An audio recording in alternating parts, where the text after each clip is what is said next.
Propose qu'on partage ensemble ce soir, c'est qu'on se pose la question quelles sont les conditions et quel est l'environnement qu'on peut proposer pour faire en sorte que le génie apparaisse. Des fois, c'est inattendu. 1583, le jeune Galilée qui n'a que 19 ans s'ennuie pendant le sermon de la messe à la cathédrale de Pise. Et tandis qu'il s'ennuie, son regard divague et il observe un chandelier en train d'osciller à cause d'un courant d'air d'une porte ouverte. Et là, il a une révélation. À l'aide de son pouls, il va mesurer le temps que le chandelier fait pour faire un aller-retour. Et il constate que le temps que le chandelier fait pour faire un grand aller-retour au début de son trajet est le même que celui que le chandelier fait pour faire le dernier petit aller-retour. Il rentre à la maison, s'enferme dans sa chambre, et pendant 3 jours et 3 nuits, va travailler sur le sujet en remplissant des feuillets et des feuillets de formules et de notes. Au 4e jour, alors qu'il a refusé tous les repas que sa maman voulait lui apporter pendant cette période, il sort victorieux avec une formule. T égale 2π racine de L sur G. T étant la période, qui dépend que de la longueur du pendule. Galilée vient de découvrir le principe d'isochronisme, qui est à la base du développement ultérieur de toute l'industrie horlogère. Si vous et moi avons une montre aujourd'hui, c'est aussi grâce à Galilée, qui a découvert quelque chose d'incroyable alors qu'il ne cherchait rien du tout. C'est étonnant. C'est ce qu'on a appelé un peu plus récemment la sérendipité. Le fait d'être dans un état de relâchement permet à certaines idées originales ou géniales d'apparaître. Pourquoi Léonard de Vinci est un excellent exemple de leadership créatif? Alors, je vais vous parler de 2 manières de guider, le mentor et la muse. Le mentor, c'est un guide, ça a une connotation, une polarité assez masculine. C'est plutôt des règles, c'est un sage, un dirigeant, un modèle qu'on a envie de suivre et qui va nous passer un flambeau. Il existe depuis les temps immémoriaux en Grèce.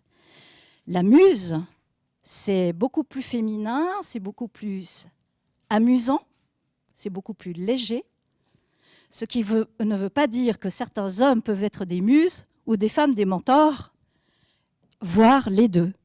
Et pour moi, Léonard de Vinci, alors là, je m'implique, c'est subjectif ce que je vais vous donner aujourd'hui. Chacun va avoir sa vision.